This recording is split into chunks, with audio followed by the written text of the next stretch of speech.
Hey guys, welcome again. So Ajay this side, and today I'm going to present you the last video of fingerprint series.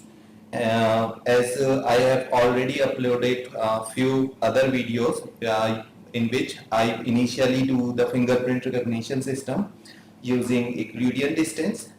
Thereafter, I uploaded a second video using neural network. Third video is fingerprint recognition system, and I explain over there how you would be able to build real-time fingerprint recognition system using support vector machine. So after all these machine learning algorithm which is being started from Euclidean distance, and till the support vector machine, this time I'm going to present the last video of this series, in which I'm going to explain you how you would be able to create fingerprint recognition system using TensorFlow using convolutional neural network. Okay, and I'm not going to use Manicia extracted point, because in deep learning we don't need to extract the feature. This is the main difference between machine learning and deep learning. In machine learning, we cannot push all the image into the program or into the algorithm. We need to extract feature first, find and the good quality of feature. If we will extract good quality of feature and put it to the machine like support vector machine, KNN and neural network, you will be getting good accuracy, because they cannot process large size of image. But in case of deep learning, with the advancement of GPUs and big data, deep learning requires big data. That is a limitation, but it can do high dimensional feature analysis and produce a very, very high accurate outcome without extracting the feature. Basically the feature extraction is already done inside the convolutional neural network, and that's how it works. In convolutional neural network, we do an extended form of back propagation. You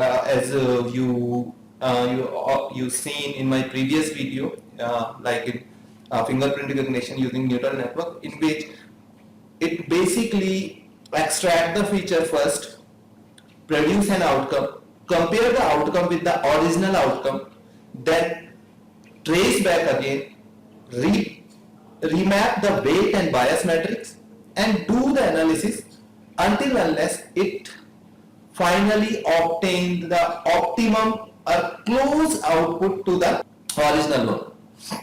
That's how it works.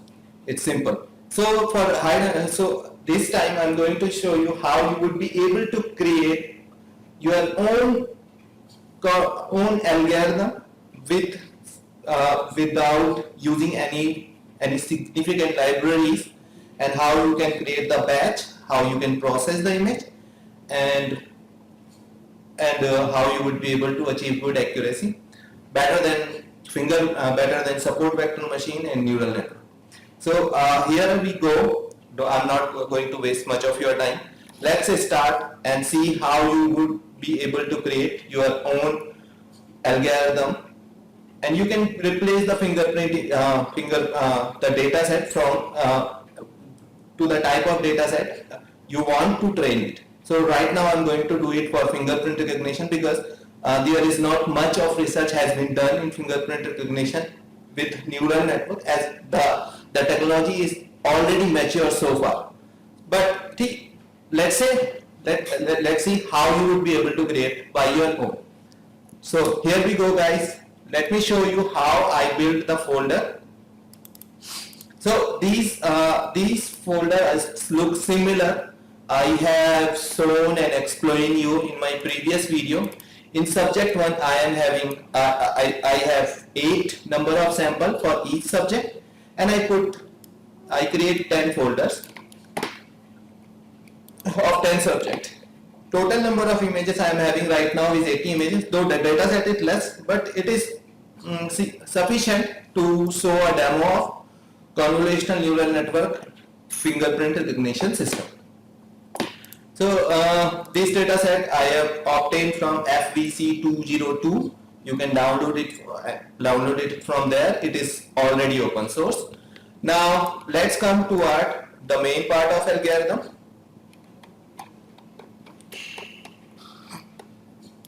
So in this in this program, what I had done, initially I choose a filter size 3. Now, I layer 2 layer of convolutional neural network, and these are the variable I have defined here. Thereafter, I need to I need to give the path of the folder where all the subject is being placed. I'm reading here.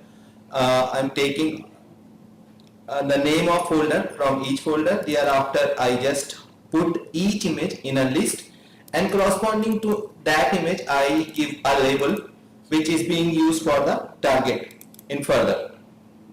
So when I run this part, I'm going to show you the debug course by debugging, so that you would be able to see.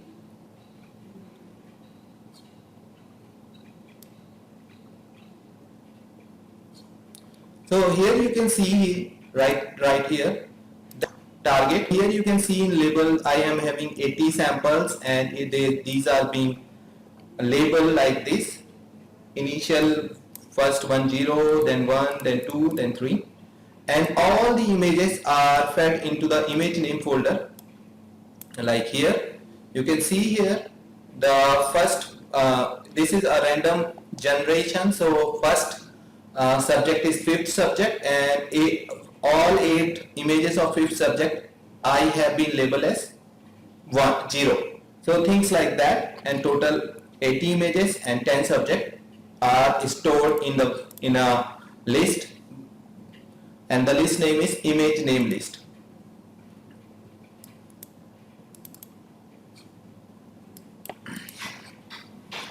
Thereafter, I read all images and append them. My image size is 374 by 388. That is the matrix size, which is further used for the creation of the size is being used for the creation of placeholder. Now I create a weight variable and bias variable. Thereafter, my first layer get initialized. So the shape, the weight matrix shape always look like it initialized with the filter size, that is the 3 by 3. Thereafter, the number of input channel, that is 1. Okay, it represents the stride actually, and the number of filter, that is 128. So I actually tuned it, so you can use same variable, or you can change it by yourself and see what changes is happening inside it. Thereafter, weight and bias matrix I passed into convolutional 2-dimensional neural network. Okay, input as image, sometime input as the output of first layer. Thereafter, I just get a matrix multiplication using a convolutional neural network and get a layer output which is being added to the bias. If use pooling is true, then max pooling will, what it do, it basically push the most dominant feature into the next layer. Okay, it select like that, and the size of matrix, the size of input and output vector is depends upon the stride. If I am using a stride 2 by 2, then input, if the size of input and the output matrix size will be the half of the input matrix size. Thereafter, value for introducing the non-linearity, and I am getting output as weight and layer output from the first convolutional layer. Okay, I can replicate it and build as many layers as I want. Thereafter, I use flatten in a very high. In Keras you used to say flatten layer as flatten bracket x. And thereafter I build a dense layer here. In dense layer, I after flattening the input matrix, I have passed the dense layer for getting the output of 10 target. So after defining all these variables, it's time to define placeholder. I put placeholder here, and the size of image 374 by 388. For TensorFlow convolutional neural network, I need to append it by 1, so I put it here. None represent the batch size. I can pass as many batch size as I can, and -1 is the same do for the batch size.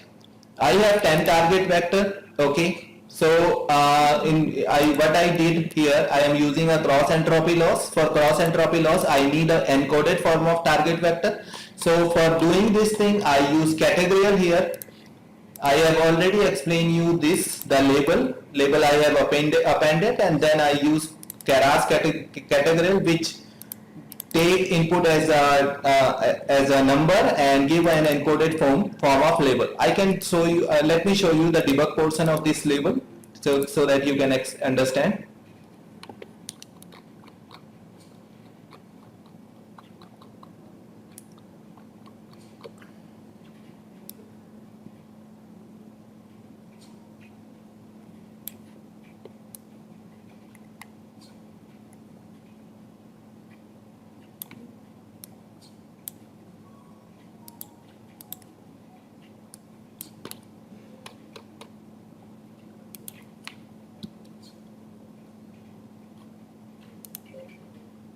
So that's how the output weight matrix is recreated. 10 elements, and it will generate an output matrix of 80 by 10, and this is how encoded form look like. Thereafter, let me stop the debug.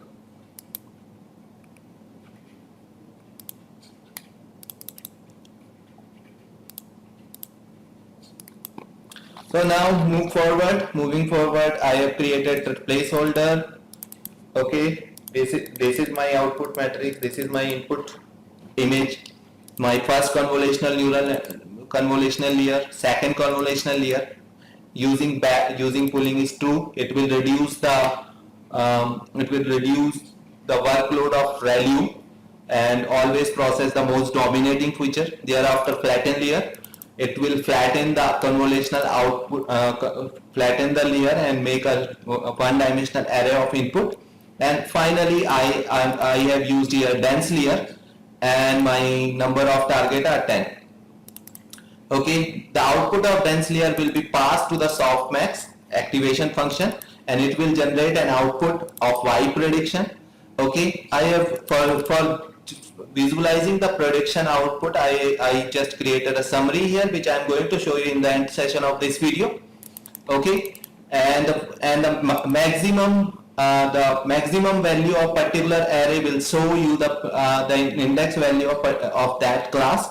So argument max will represent the output from which subject it is belong from. Then the Y true and the output of flatten layer and output of dense layer and output of actual output will be compared with the softmax cross entropy loss with logic. Why we in our case, each subject image is independent to other subject. That means each image belongs to one particular target. That's why I have used softmax cross entropy with logics. If my one image contains multiple targets, then we have other entropy loss available. So cross entropy loss will be further reduced to cost function, and this represent our loss. Okay, for correct prediction and evaluation of accuracy, I am going to compare the predicted class and output class. Okay, and it will generate accuracy here, and we can visualize the accuracy, how accuracy is going to increase with subsequent iteration. Now finally the optimization, I'm using here low learning rate and 0.001, so that I can achieve the optimum output with less iteration. Now it's time to initialize TensorFlow session. Okay, now so here I initialize session, then I put the global variable control here inside the session. I use saver for saving my weights. Merge all will merge all the summary matrix and put it to the file writer. All the graphs will be saved into, or the summary will be saved into logs folder, which also contain my graphs of convolutional layer, where we can see how these layer are processing the input and will be achieving the output. Here I have created, here I have used, as my read images contain all number of images, label contain all number of label. So for processing it batch wise, I have used a batch and a variable j, which initialize from the 0. Thereafter it will be bounced to the second value, which is the batch. That means if I start with 0 up to 30 images, then the next time it will be 30 plus, it will start from 30 and put and throw next 30 images corresponding the same I have done for obtaining the label.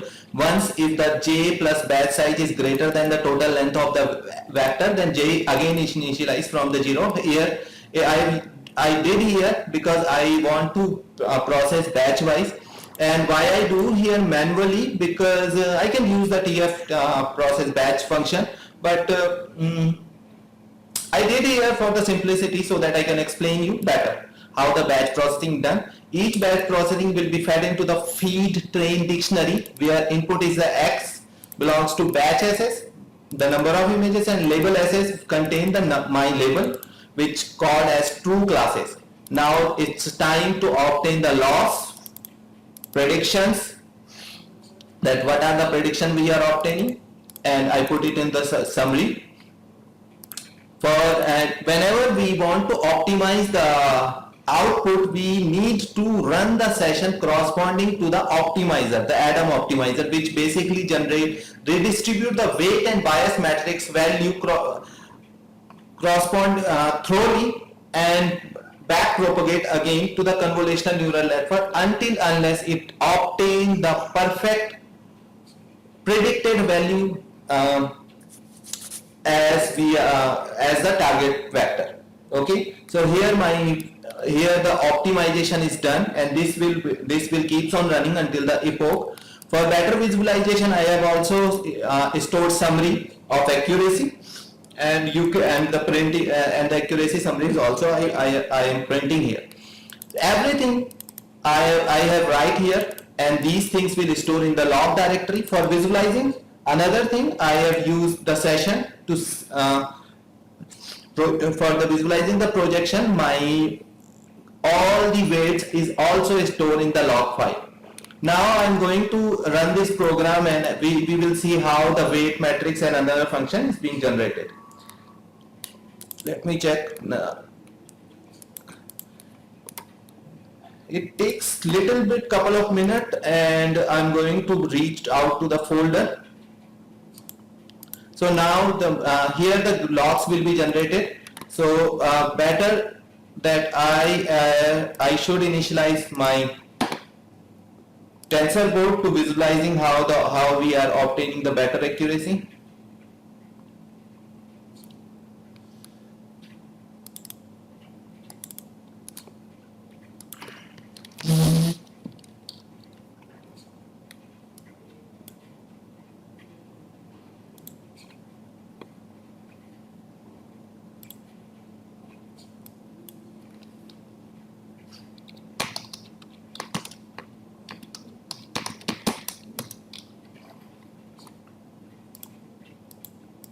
Now my logs is generated here.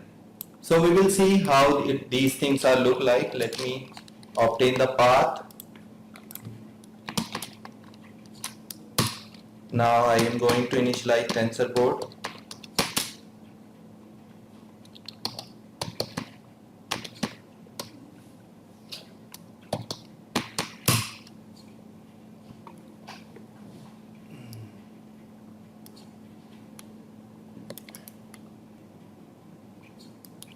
So far the accuracy I have achieved, and so guys, now in 139th iteration I have achieved the training loss almost 0, and the training accuracy is 100%, which is being able to see in my cost function here. As you can see here, the cost function is almost 10 to 0. This is all about optimization, slicing, slice 1, slice 2, and things like that. So now let's see how distribution look like. This is the predicted output. Sometime it is 100%, sometime it is less. This is the histogram of generated histogram. And finally, I would like you to show the projection, how the projector is look like when all the variables are spread in three-dimensional space.